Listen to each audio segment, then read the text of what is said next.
Hello friends, in this video I'll show you how to add slicer in Excel. Like and subscribe, support this channel. Let's get started. Slicers in Excel are a quick and easy way to filter pivot tables. In one of the previous videos we looked at the creation of this pivot table in great detail. So, to insert the slicer, do the following step by step. Slicers work only with pivot tables, so we select any cell inside the pivot table, and as you can see, a new pivot table Analyze tab has appeared. Select it. Next, in the filter group, click Insert Slicer. Check, for example, product and click OK. We select any product to find out how it's sold in different cities, and this information can be found out about each product. Okay, this was pretty simple. Let's insert the second slicer. Click Insert Slicer and this time select the Manager checkbox. As you can see, we didn't use the manager data in the pivot table, but we can use it in slicers. So we've added a second slicer. We select any manager and see his deals on all products.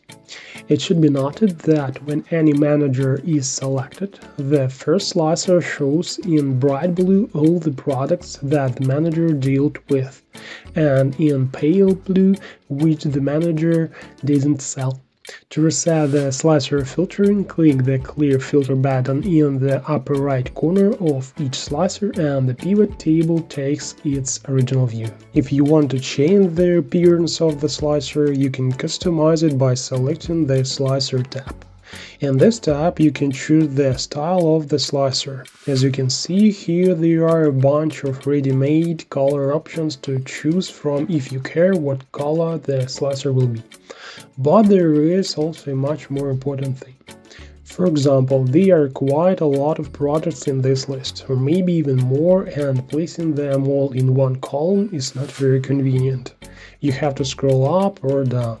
And there is a very important columns option on this tab. This is the number of columns according to which the buttons are laid out inside the slicer. If you increase it to 2 or 3 and make the slicer more square, all the buttons will fit in one window, which is much more convenient and clear. There is also one non-obvious thing related to the fact that the slicer can actually filter not one but several pivot tables at once.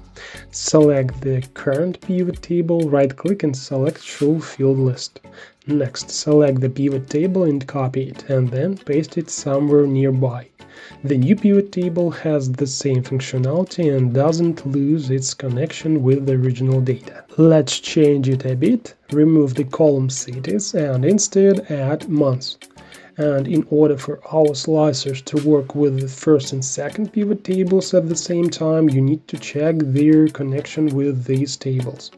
Select the slicer and click Report Connections. If there are 2 check marks, then the slicer is connected to 2 pivot tables. If there is no check mark, add it. Now we select any product, and as you can see, one slicer filters 2 pivot tables. And if we choose a manager, we will get the exact sales figures of this manager for a specific product and cities and by month. Now you know a little more. Thanks for watching.